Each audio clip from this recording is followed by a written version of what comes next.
सचमुच में परमेश्वर हम लोगों को फिर से शुक्रवार का उपवास प्रार्थना में हम लोगों को इकट्ठा किया। परमेश्वर हम लोगों को आशीष करने पाए। हम लोग आज भी वचन को ध्यान से हम लोग सुनेंगे। परमेश्वर हम लोग से बातचीत करेंगे। यूहन्ना रचित सुसमाचार निकालिएगा 1 अध्याय का उसका 12 और 13 को पढ़ेंगे। परंतु जितनों ने उसे ग्रहण किया उसने उन्हें परमेश्वर का संतान होने का अधिकार दिया, अर्थात उन्हें जो उसके नाम पर विश्वास रखते हैं वे ना तो लहू से, ना शरीर की इच्छा से, ना मनुष्य की इच्छा से, परंतु परमेश्वर से उत्पन्न हुए हैं। यहाँ पर बोल रहा है जितनों ने यीशु मसीह पर विश्वास किया उसको परमेश्वर का संतान होने का अधिकार दिया। आपके अंदर में यदि सच्चा विश्वास है यीशु मसीह के प्रति, आप दिल से प्रभु यीशु मसीह विश्वास करते हैं कि ये परमेश्वर है, इनके द्वारा सब कुछ होगा, इनके द्वारा दुनिया में भी मेरा सब काम हो जाएगा, मरने के बाद भी हमको स्वर्ग में अनंत जीवन मिलेगा। यदि आप विश्वास करते हैं यीशु मसीह पर इस प्रकार, तो आप उसका संतान हो जाते हैं। तो उनको एक अधिकार दिया जाता है। वो अधिकार क्या है? परमेश्वर का बेटा, परमेश्वर का संतान, परमेश्वर का बेटी। इस प्रकार अधिकार आपको मिल जाता है। वो ना तो लहू से उत्पन्न हुआ है, ना शरीर की इच्छा से उत्पन्न हुआ है, ना मनुष्यों की इच्छा से उत्पन्न हुआ है, परंतु परमेश्वर से उत्पन्न हुआ है। हालेलुया। संसार में जितने भी हम मनुष्य हैं, जो भी हम किसी ना किसी का संतान है, किसी ना किसी का बेटा है या बेटी है। तो अभी क्या है, हम लोग लहू से उत्पन्न हुए हैं, हम लोग शरीर की इच्छा से उत्पन्न हुए हैं, तो इसलिए हम मनुष्य की संतान कहलाते हैं। लेकिन मनुष्य की संतान बन करके मर जाएंगे, हम लोगों को स्वर्ग या पिता परमेश्वर के साथ कोई संबंध नहीं है। तो परमेश्वर के साथ कोई संबंध नहीं रहेगा, तो मरने के बाद स्वर्ग में जब जाएंगे तो परमेश्वर आपको कहेगा तो मेरे साथ तुम्हारा कोई संबंध नहीं है, इसलिए तुम मेरे राज्य में नहीं आ सकते हो। परमेश्वर का संतान हुए बिना उसके राज्य में प्रवेश नहीं कर सकते हैं। जैसे आपका बेटा आपका बेटी कहाँ रहता है? आपके घर में रहता है। रात हो दिन हो कहीं भी घूम करके आता है, आप उनको उसके आपके घर में जगह देते हैं, आप उनको अपने घर में जगह देते हैं। यदि दूसरा का बेटा होगा कहीं बात करके कहेगा हम आपके घर में रहेंगे, तो क्या आप उनको जगह देंगे? नहीं देंगे, है तो सब दिन के लिए उसको नहीं देंगे, क्योंकि वो आपका बेटा नहीं है। आपका बेटा कहीं भी बात के आया, कहीं भी काम करके आया, कितना दिन नहीं था कि बाद में आया, तो वो उसको आप अपने घर में जगह देंगे। लेकिन जो आपका बेटा नहीं है, जिनको आप पहचानते नहीं है, जानते नहीं है, कोई संबंध नहीं है, कोई अधिकार नहीं है, वो आएगा बोलेगा हम आपके घर में रहेंगे, तो क्या आप उनको घर में रखेंगे?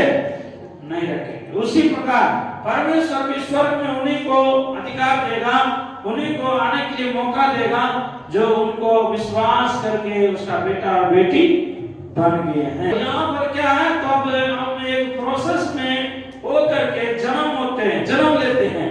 क्या प्रोसेस में? लहू से नहीं, शरीर से नहीं, मनुष्य की इच्छा से नहीं, परंतु परमेश्वर से हम उत्पन्न होते हैं।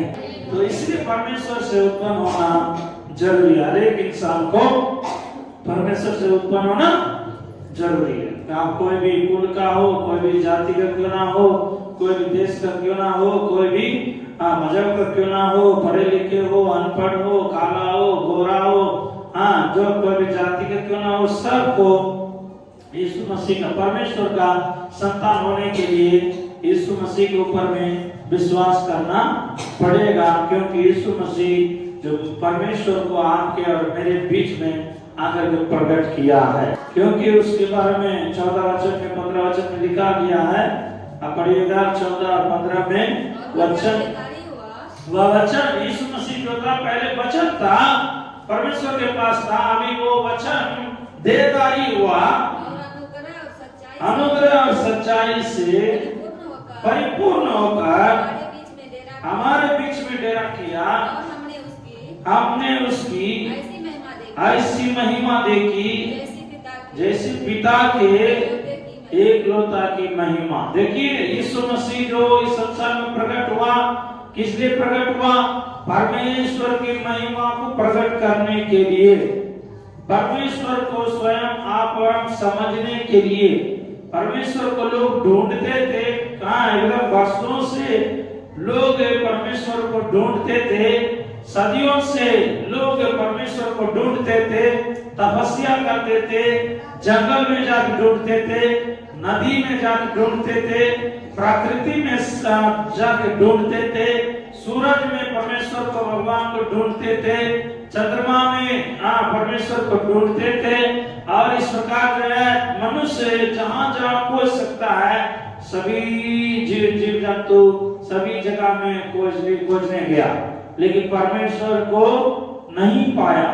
इसलिए परमेश्वर अपने आप को प्रकट करने का योजना बनाया। उस योजना के अनुसार 2026 साल के पहले इस संसार में मनुष्य के रूप में वो आपके बीच में, मेरे बीच में आया है। हालेलुया। यीशु मसीह और कोई नहीं था, कोई देवता नहीं है, कोई भगवान नहीं है। यीशु मसीह स्वयं परमेश्वर है।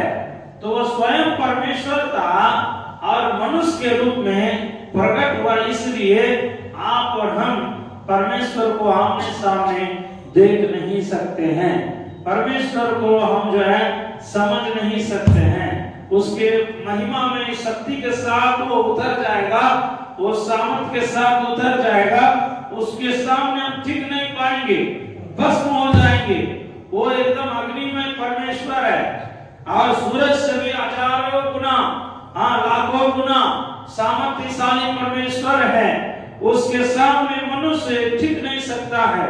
इसलिए मनुष्य को अपने आप को प्रकट करने के लिए मनुष्य के सामने और जो है परमेश्वर एक साधारण मनुष्य बन करके इस धरती में आया, और मनुष्य बन के आया था, लेकिन उसके अंदर में परमेश्वर की महिमा थी।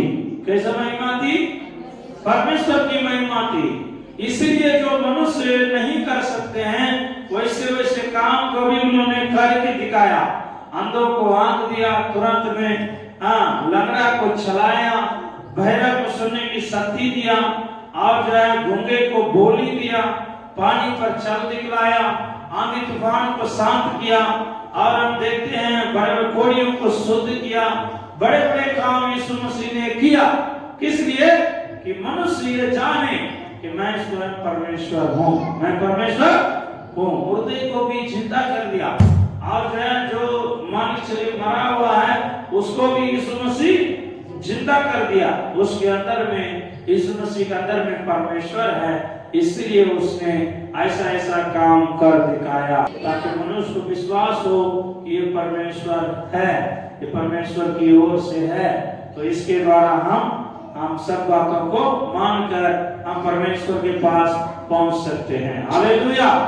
शायद यीशु मसीह इस प्रकार की बड़े बड़े अद्भुत काम चमत्कार नहीं करता, तब उसका प्रवचन को कोई भी नहीं सुनता, उसका प्रवचन को कोई भी नहीं सुनता, उसके बातों का उतना गंभीरता से उसकी बातों को कोई भी नहीं लेता।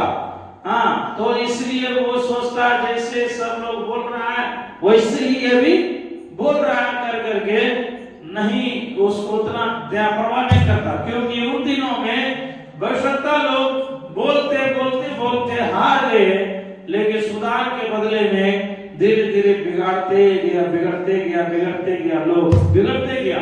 इसलिए लास्ट में परमेश्वर बोलना बंद कर दिया। पहले भविष्यवक्ता के द्वारा बोलता था, भविष्यवक्ता लोगों के द्वारा परमेश्वर बातचीत करते थे कि तुम लोग पाप कर रहे हो, गलत कर रहे हो, मन फिराओ, उधार पाओ, ऐसे काम नहीं करो, वैसे काम नहीं करो, परमेश्वर को इस प्रकार मानना चाहिए, बलिदान चढ़ाना चाहिए, भवन में जाना चाहिए। सब बातों को बोलने के बाद भी उन लोग ध्यान नहीं दे रहे थे। आखिरी में परमेश्वर भी क्या हो गया, बोलना बंद कर दिया, बोलना बंद कर दिया। आप देखिए एक पन्ना जो है काली है और मलाकी के बाद मत्ती, मलाकी के बीच में, हाँ मलाकी और मत्ती के बीच में क्या है, तो एक पन्ना काली है। वो काली पन्ना क्या दर्शाती है, परमेश्वर और उन लोगों को साथ बातचीत करना बंद कर दिया।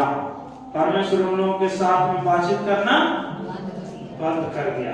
भविष्यवक्ताओं के द्वारा परमेश्वर बातचीत करते थे, लेकिन 400 वर्ष लोगों के मन की अटिलापन को देख करके परमेश्वर जो है बातचीत करना बंद कर दिया। परमेश्वर बातचीत करना बंद कर दिया। तब जो है फिर कुछ दिन के बाद 400 वर्ष के बाद परमेश्वर मन पिघलने लगा, दया उत्पन्न होने लगा और दया के बाद क्या करने लगा, उन लोगों से बातचीत करने लगा। इसमें नहीं है, इतिहास में लिखा हुआ है, लगभग जो है 400 साल आम और लोगों से बातचीत करना परमेश्वर बंद कर दिया। लास्ट में दया करके और जो है यीशु मसीह को प्रकट किया।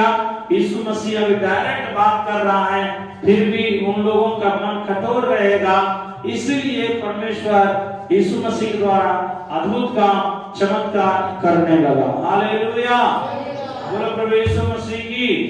अद्भुत काम चमत्कार किस लिए कर रहा है, विश्वास दिलाने के लिए। क्या दिलाने के लिए, विश्वास दिलाने के लिए। आपका कोई काम जल्दी सफल हो जाता है तो आपका कोई बीमारी दूर हो जाता है, कोई परेशानी दूर हो जाता है, आपका कर्जा दूर हो जाता है। प्रभु से आपने प्रार्थना किया कि मेरा बेटा खो गया है, तो खोया हुआ बेटा मिल जाता है। आप कुछ जमीन का लफड़ा है वो दूर हो जाता है, या कुछ जेल में था भी जो आए हैं जवाहरलाल नेहरू का भाई भी जेल में था और प्रार्थना किया गया, जेल से छुटकारा पा गया। तो इसका कारण क्या है, तो ये जो है विश्वास दिलाने के लिए कि यीशु सत्य परमेश्वर है। हालेलुया, यीशु सच्चा परमेश्वर है। वो न केवल आपको इस संसार में मदद कर सकता है, मरने के बाद भी मदद कर सकता है। हालेलुया, इसलिए एक दिन के लिए, एक महीना के लिए, एक साल के लिए प्रभु को खोजना नहीं है, और जिंदगी के अंत तक प्रभु के साथ चलना जरूरी है ना। कई लोग क्या है, एक महीना के लिए, एक दिन के लिए, एक सप्ताह के लिए, हाँ तो हमारा काम होने तक के लिए कई लोग यीशु मसीह को पीछा करते हैं। अपना काम हो गया फिर प्रभु को छोड़ देता है, हाँ छोड़ देता है। लेकिन बाद में क्या है, परमेश्वर भी उसको छोड़ देता है। जरूर है वो संसार में किसी तरह वो जी लेता है, लेकिन मरने के बाद उसी परमेश्वर के सामने खड़ा होना पड़ेगा। तब बोलेगा प्रभु हम भी तो भवन में गए हैं, हम भी एक बार गए। बोला एक बार जाने से थोड़ी होगा, तो इसलिए तुमने अपना दौड़ को पूरा नहीं करेगा, नहीं किया है। हाँ, इनाम उसको मिलता है जो दौड़ को पूरा किया है। जो दौड़ने के लिए शुरू किया सबको इनाम मिल जाता है? नहीं, दौड़ने के लिए तो बहुत लोग, मान चलिए ओलंपिक में दौड़ होगा या और कोई दौड़ होगा, 5 किलोमीटर का दौड़ होगा, दौड़ने के लिए सब लोग आ जाएगा, 15 लोग 20 लोग आ जाएगा। हाँ, परीक्षा मान चलिए कोई नौकरी के लिए एग्जाम लिखने के लिए बहुत लोग, 3000 लोग, 2000 लोग एग्जाम लिखता है, सबको नौकरी मिल जाता है? नहीं, नौकरी उसको मिलेगा जो आखिरी तक उस एग्जाम में पास हुआ है। तो मतलब जो है हर एक परीक्षा में पास हुआ। उसी प्रकार जिंदगी में परीक्षा आएगा। यीशु मसीह को मानने के बाद तरह तरह का परीक्षा आएगा। कई लोग धमकी देगा, कई लोग जो है आपसे नफरत करेगा, मजाक करेगा, आप बोलेगा अरे वो सच्चा नहीं है, छोड़ दो, क्यों जा रहा है, उतना दूर जाने से क्या फायदा, उतना खर्चा करने से क्या फायदा, उधर दान देने से क्या फायदा, तो हम लोग का धर्म नहीं है, हम लोग का पंथ नहीं है। तरह तरह की बात शैतान बोल करके लोगों के द्वारा क्या करेगा, हम लोग भटकाने की कोशिश करेगा। लेकिन प्रभु में हम अंत तक दौड़ते रहेंगे तो हमारे लिए एक इनाम है, तो स्वर्ग राज हमारे लिए है। स्वर्ग राज उसी को मिलेगा जो दौड़ को पूरा कर देता है। हाँ, तो आप एक वचन यहाँ पढ़िएगा, 2 तीमुथियुस 4 अध्याय का 4 वचन पढ़िएगा। 2 तीमुथियुस 4 अध्याय का 4 वचन पढ़िएगा। हाँ हाँ, हाँ, पर तू सब बातों में सावधान रह, दुख उठा, समाचार प्रचार कर, सावधान रहो और जो है दुख उठा और सुसमाचार का काम कर, और अपनी सेवा को पूरा कर, क्योंकि अब मैं अग्नि के समान अर्घ के समान उंडेला जाता हूँ। और मेरे कुछ का समय हाँ आ पहुंचा है। हाँ, मैं अच्छी कुश्ती लड़ चुका हूँ, मैंने अपनी दौड़ को पूरी कर ली है, मैंने विश्वास की रखवाली की है। इसमें मेरे लिए धर्म का हाँ, धर्म का बस अभी यहाँ पर देखिएगा, मैं अच्छी कुश्ती लड़ चुका हूँ, मैंने अपनी दौड़ को पूरा कर ली है। आपको और मेरे भी एक दौड़ है, मसीह में क्या है, हम दौड़ते आखिरी तक पहुंचना है, शुरुआत नहीं है, आखिरी तक पहुंचना है। जो आखिरी तक पहुंचता है उसी को इनाम मिलता है। उसी प्रकार प्रभु के दास बोल रहा, मैंने अपनी दौड़ को पूरा कर ली है, मैंने विश्वास को रखवाली की है, विश्वास को रखवाली की है। विश्वास को बचाना, आपके अंदर में जो विश्वास जागा है, कोई ना कोई काम होने से, कुछ ना कुछ चमत्कार देखने से, कुछ ना कुछ भलाई होने से आपके अंदर विश्वास में जागा है, लेकिन वो विश्वास को आखिरी तक क्या रखना है, बचाए रखना है। आप 8वां वचन पढ़िएगा, भविष्य में मेरे लिए धर्म का वह मुकुट रखा हुआ है, जिससे प्रभु जो धर्मी और न्यायी है मुझे उस दिन देगा। किस दिन? जिस दिन स्वर्ग में आप और हम जाएंगे, मरने के बाद सब मनुष्यों को परमेश्वर के सामने खड़ा होना पड़ेगा, उस दिन देगा। और मुझे ही नहीं वरन उन सब को जो उसके प्रकट होने को प्रिय जानते हैं, परमेश्वर का प्रकट होने का प्रिय जानते हैं। एक दिन परमेश्वर प्रकट होने वाला है इस संसार में। यीशु मसीह ने बोला, मैं इस दुनिया के अंत के समय में मैं सबको इकट्ठा करूंगा। जैसे एक चरवाहा भेड़ और बकरी को दोनों को इकट्ठा करके अलग अलग करता है, वैसे ही मैं धर्मी और अधर्मी को अलग अलग करूंगा, पापी और अपवित्र लोगों को अलग अलग करूंगा। इसलिए इस दुनिया का अंत में परमेश्वर काम करेगा। हालेलुया।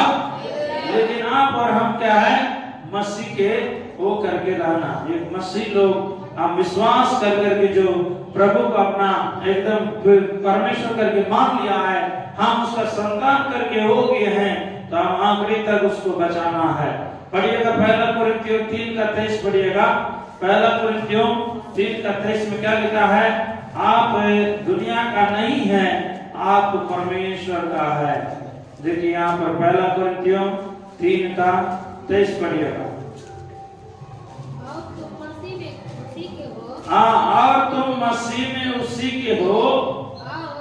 हाँ, देखिए तुम मसीह के हो और मसीह परमेश्वर का है। सब लोग बोलिए, और तुम मसीह के हो।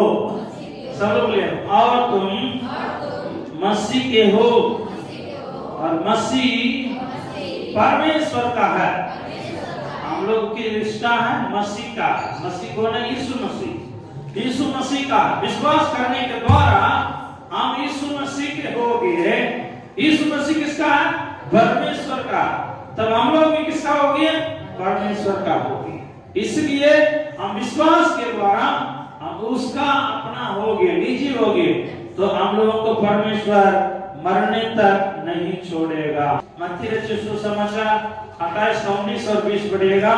इसलिए तुम आओ, हाँ, इसलिए तुम जाओ और सब जातियों के, हाँ, सब जातियों के लोगों को चेला बनाओ। जो विश्वास करेगा वो क्या बन जाएगा? चेला बन जाएगा। यीशु मसीह पर विश्वास करके उसको चेला बनाना। तो इसलिए बोल रहा तुम जाओ, चेले लोगों को बोला तुम जाओ, सब जातियों के लोगों को चेला बनाओ और उन्हें पिता और पुत्र और पवित्र आत्मा के नाम से बपतिस्मा दो और उन्हें सब बातें जो मैंने तुम्हें आज्ञा दी है मानना सिखाओ। अब देखो मैं जगत के अंत तक तुम्हारे संग हूँ। दुनिया में कोई भी ऐसा नहीं बोला है। यीशु मसीह क्या बोला? दुनिया के अंत तक मैं तुम्हारे संग रहूंगा। दुनिया के अंत तक, क्योंकि आदि भी वही है, अंत भी वही है। शुरुआत तो वही किया है परमेश्वर ने, और अंत भी वही परमेश्वर करेगा। इसलिए बोल रहा है कि तुम चिंता नहीं करना है, तुम जो है मुझ पर भरोसा रखना है, तुम मुझसे अलग नहीं होना है। मैं इस दुनिया के अंत तक तुम्हारे संग रहूंगा, तुम्हें बचाऊंगा। जीवन में कुछ कुछ परेशानी आएगा, लेकिन उसके लिए घबराना नहीं है। यीशु मसीह में ही हमारा सारा समस्या का समाधान है। सारा समस्या का समाधान है। दुख हो, बीमारी हो, कष्ट हो, तकलीफ हो, विरोध हो, परेशानी हो, सब समस्या के लिए समाधान किसके पास है? परमेश्वर के पास है, यीशु मसीह के पास है। यीशु मसीह के नाम से हम प्रार्थना करके यदि हम जो है कुछ भी करेंगे, परमेश्वर उस कार्य को सफलता करेगा। देखिएगा, एक समस्या को आपको दिखाते हैं निर्गमन के पुस्तक में, और उसका 15वां अध्याय 22 वचन से पढ़िएगा। निर्गमन का पुस्तक 15वां अध्याय का 22 वचन से पढ़ेंगे। जब इस्राएली लोग एक जगह यात्रा करके जा रहे थे, रास्ता में उन लोगों को पानी नहीं मिल रहा था, बहुत प्यास से तड़प रहे थे। उस समय में रास्ता में उनको पानी मिला, लेकिन वो पानी कैसा पानी था? कड़वा पानी था। आप पढ़िएगा 22 से फटाफट पढ़िए। तब मूसा इस्राएलियों को लाल समुद्र से आगे ले गया, वे सूर नामक जंगल में आए। हाँ, 3 दिन तक उन लोगों को पानी नहीं मिला। मारा नामक एक स्थान पर पहुंचा, वहां का पानी खरा था और उसको वह पी ना सके, इस कारण मारा पड़ा। देखिए यहाँ पर क्या है? प्रभु के लोग जब वह विश्वास करके यात्रा करने लगा, परमेश्वर ने बोला आपको कहां ले जाएंगे? कनान में ले जाएंगे, अर्थात स्वर्ग ले जाएंगे। आपको कोई चिंता नहीं रहेगा, आपको कोई डर नहीं रहेगा। आपको डरने का नहीं है, चिंता करने का नहीं है। मुझ पर भरोसा रखिए, मैं तुमको कहां ले जाऊंगा? कनान में ले जाऊंगा। आप लोगों का जो भी जरूरत है मैं पूरा करूंगा करके विश्वास दिला करके परमेश्वर ने उन लोगों को लेकर आया। तब जब लेकर आया तो उन लोग बहुत बढ़िया से गीत गाने लगा। इसके पहले गाते देखिएगा, वहां पर मरियम करके बहन थी, वो एकदम जांच हाथ में लेने लगी, और भी बहन लोग सब जांच लेने लगी। सब लोग एकदम नाचते हुए, घुलते हुए, और एकदम गीत गाने लगी। हमारा परमेश्वर महान है, हमारा परमेश्वर श्रेष्ठ है, शत्रुओं को पानी में डुबा दिया है, इसलिए जो है हमारे लिए युद्ध करने वाला परमेश्वर श्रेष्ठ है करके नाचते हुए, गाते हुए, झांझ बजाते हुए चलने लगा। लेकिन क्या हो गया? उसके बाद जब यात्रा करने लगा जंगल में, और उस जंगल में पानी नहीं मिला। उन लोगों को पानी नहीं मिला। 1 दिन नहीं, 2 दिन नहीं, 3 दिन हो गया। हम लोग 3 दिन तक पानी नहीं पिएंगे तो कैसा रहेगा? आप सोच के देखिए, हम लोग 1 दिन में कितना बार पानी पीते हैं? 1 दिन में कम से कम 10 बार पानी पीते हैं, नहीं तो भी कम से कम 2 बार पानी पीते हैं। बिना पानी का कोई भी नहीं रहता। बिना भोजन का भी रह सकते हैं, लेकिन बिना पानी का रहना मुश्किल है। तो इसलिए यहाँ कम से कम 10 बार पानी पीते हैं। आप 10 बार नहीं तो 2 बार पीते हैं। अभी 3 दिन से उन लोगों को पीने के लिए पानी नहीं मिला, क्योंकि ये लोग जंगल में है, रेगिस्तान में है। रेगिस्तान में जब जा रहे थे, ढूंढ रहा है, कहीं भी पानी नहीं मिला। सोचा और आगे बढ़ेंगे तो मिल जाएगा, और आगे बढ़ेंगे तो मिल जाएगा, और आगे बढ़ेंगे तो मिल जाएगा। यही सोच करके लोग आगे बढ़ रहा है। 1 दिन बीत गया, 2 दिन बीत गया, 3 दिन बीत गया, पानी नहीं मिला। लास्ट में एक जगह पानी दिखाई दिया, बढ़िया से एकदम बड़ा कुआं के जैसा पानी था। ये लोग सब खुशी से एकदम उमड़ते हुए गया, पानी पिएंगे कर करके। जैसे ही पानी लेकर मुंह में उठाया, तुरंत वो पानी एकदम खराब लगा। कैसा लगा? खराब लगा, एकदम खराब था, तीता था, पानी पीने लायक नहीं था, स्वाद नहीं था, बिल्कुल एकदम पीने के लिए प्यास तो है लेकिन पानी पीने के लिए अच्छा नहीं है, स्वाद नहीं है, बहुत खराब पानी है। तो ये लोग सब लोग खूब भूख करके थूक रहा है, बाबा कैसा पानी दिया।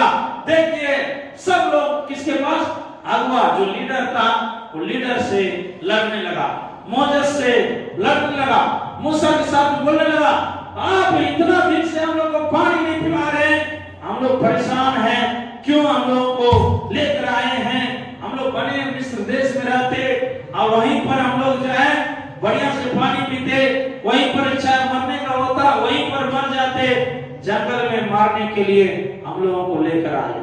हाँ, जंगल में मारने के लिए हम लोग को लेकर आए। जो सुसमाचार सुनाया, जो विश्वास दिलाया पास्टर जी से, अभी विश्वासी लोग क्या कर रहे हैं, लड़ाई कर रहे हैं, हम लोगों को मारने के लिए, जंगल में मारने के लिए लेकर आया। तब जो है वहां पर तुरंत मोजेस अभी 24 वचन में देखिए मैं पढ़ता हूं, तब ये कहकर मूसा के विरोध बकबक करने लगे, हम क्या पिए। तब मूसा ने परमेश्वर से दुआई दी और परमेश्वर ने उसे एक पौधा बतला दिया, जिसे जब उसने पानी में डाला तब वह पानी मीठा हो गया। हालेलुया, बोलो प्रभु यीशु मसीह की। परमेश्वर ने देखिए वहां पर उपाय रखा है, और जो है पानी तो खरा है, पीने लायक नहीं है, खराब है, लेकिन जब परमेश्वर का दास परमेश्वर से विनती करने लगा, यदि ये लोग भी प्रार्थना करता परमेश्वर सुनता, लेकिन ये लोग प्रार्थना नहीं किया, उल्टे किससे लड़ रहा है, पास्टर जी से लड़ रहा है। पास्टर जी क्या किया, परमेश्वर से प्रार्थना किया, परमेश्वर हम क्या करें, ये सब लोग बकबक कर रहे हैं, लड़ाई कर रहे हैं, इन लोग को हम कैसे कैसे लेकर के जा रहे हैं, आपके वचन के अनुसार हम कनान में स्वर्ग में लेकर जा रहे हैं, लेकिन ये लोग का भी पानी नहीं मिलने से ऐसा ये लोग लड़ाई कर रहा। तब जो है उन्होंने बोला कि एक पौधा जो बगल में है उस पौधा को दिखा दिया, उसको काटिए, उस पेड़ को काटिए, पौधा मतलब छोटा पौधा नहीं है, बड़ा बड़ा है, तो उस पौधा को काट करके उसमें डाला, तब जब पानी क्या हो गया, मीठा हो गया। हालेलुया, बोलो प्रभु यीशु मसीह की। समस्या आएगा, परेशानी आएगा, लेकिन उस परेशानी में समाधान परमेश्वर के हाथ में है। ताली बजाकर परमेश्वर नाम को, इसलिए घबराने का नहीं है, डरने का नहीं है, चिंता करने का नहीं है, प्रभु से बकबक करने का नहीं है, प्रभु के दास से लड़ने का नहीं है, उड़ाने का नहीं है। हम लोग क्या करना है, प्रार्थना करना, प्रार्थना करेंगे परमेश्वर रास्ता खोलेगा। और एक जगह देखिएगा, दूसरा राजाओं का पुस्तक 4 अध्याय को देखेंगे, दूसरा राजाओं का पुस्तक 4 अध्याय का उसका 38 वचन से पढ़िएगा। तब एलीशा गिलगाल को लौट गया, उस समय देश में अकाल था, भविष्यवक्ताओं के चेले उसके सामने बैठे हुए थे, उसने अपने सेवक से कहा, अंडा चढ़ाकर भविष्यवक्ताओं के चेलों के लिए कुछ पका। तब कोई मैदान में से साग तोड़ने गया, कोई जंगली लता पाकर अपनी अखबार पर जंगली फल तोड़ ले आया, फा करके पकने के लिए अंडे में डाल दिया, वे उसको ना पहचानते थे। तब उन्होंने उन मनुष्यों के खाने के लिए अंडों में से परोसा। खाते समय वे चिल्लाकर बोल उठे, हे परमेश्वर के भक्त, अंडे में जहर मिल गया, जहर है, और वे उसमें से खा ना सके। तब एलीशा ने अच्छा कुछ मैदा ले आया, तब उसने उसे अंडे में डाल और उसको अंडे में डाल करके मिला दिया, उन लोगों को खाने के लिए परोस दिया, तो अंडे में कुछ हानि के वस्तु ना रहे। यहाँ पर देखिए, यहाँ पर भी सच्चा घटना है। जब अकाल के समय था, अकाल के समय में खाना नहीं मिल रहा है, भोजन नहीं मिल रहा है, सब लोग परेशानी में थे, भविष्यवक्ता लोग भी, उनका चेले लोग भी एक जगह में थे।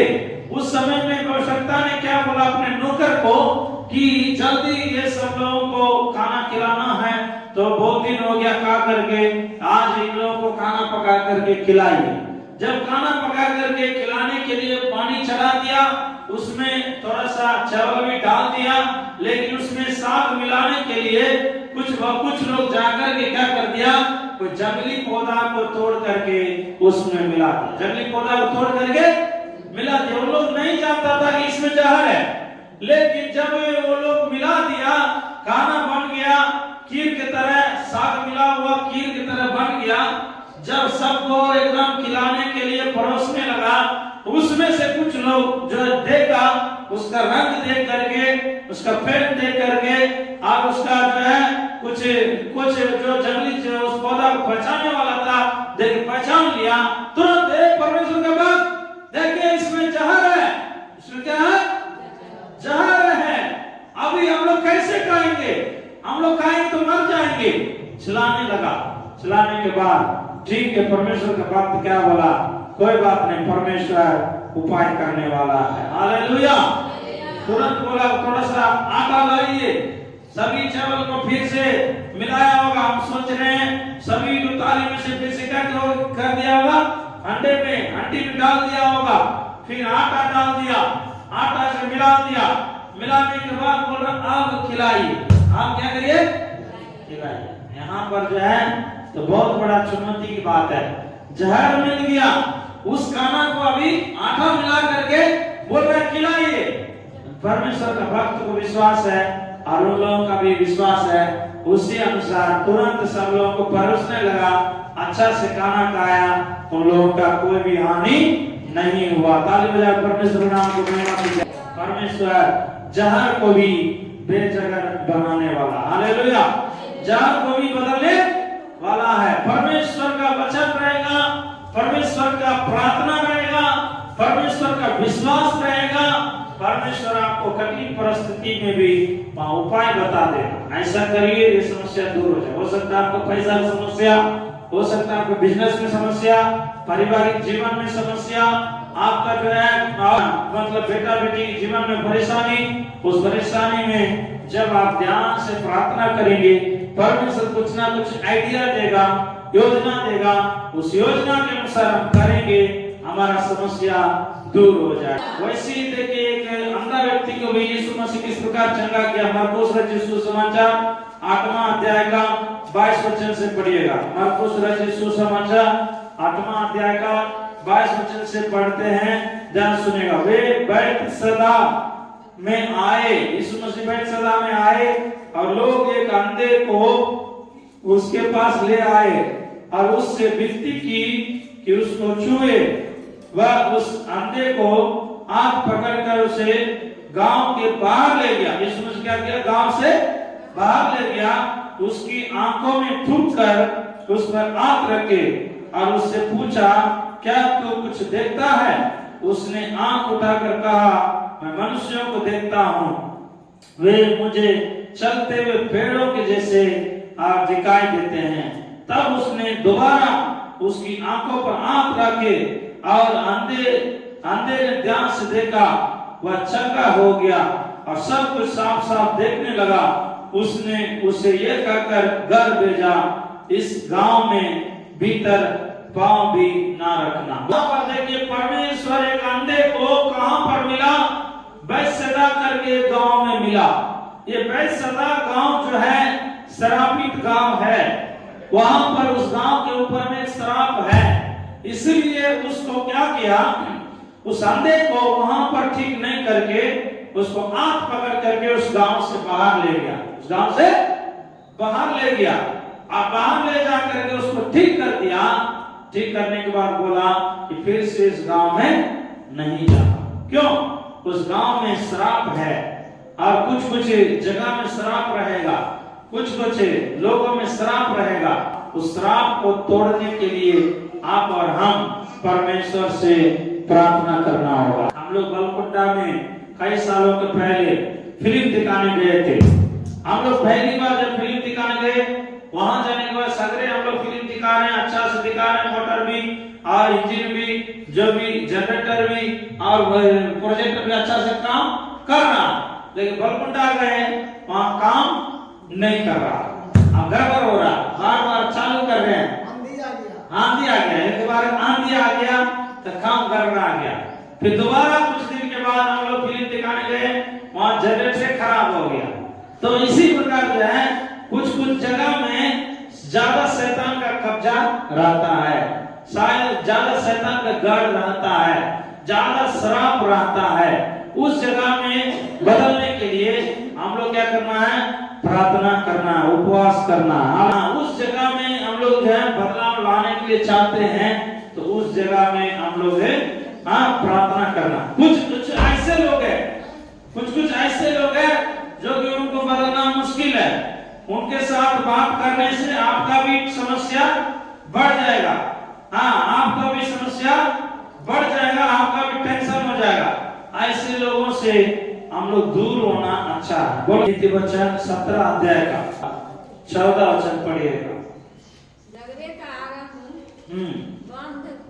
बंद के छेद के समान है, और झगड़ा बढ़ने से पहले उसको छोड़ देना उचित। हाँ, देखिए झगड़े का आरंभ बांध के छेदे के समान है, झगड़ा बढ़ने से पहले उसको छोड़ देना उचित है। कुछ लोग जो है मतलब ज्यादा झगड़ा में क्रोध हो जाता है, झगड़े में वो लोग जो है लड़ाई को बढ़ाना चाहता है, और वैसे लोगों के पास हम लोग को रहना नहीं है, वैसे लोगों के पास रहना नहीं है। वैसे लोगों के साथ में हम लोग वाद विवाद करेंगे, वहां थोड़ा सा झगड़ा क्या हो जाएगा, बड़ा झगड़ा हो जाएगा।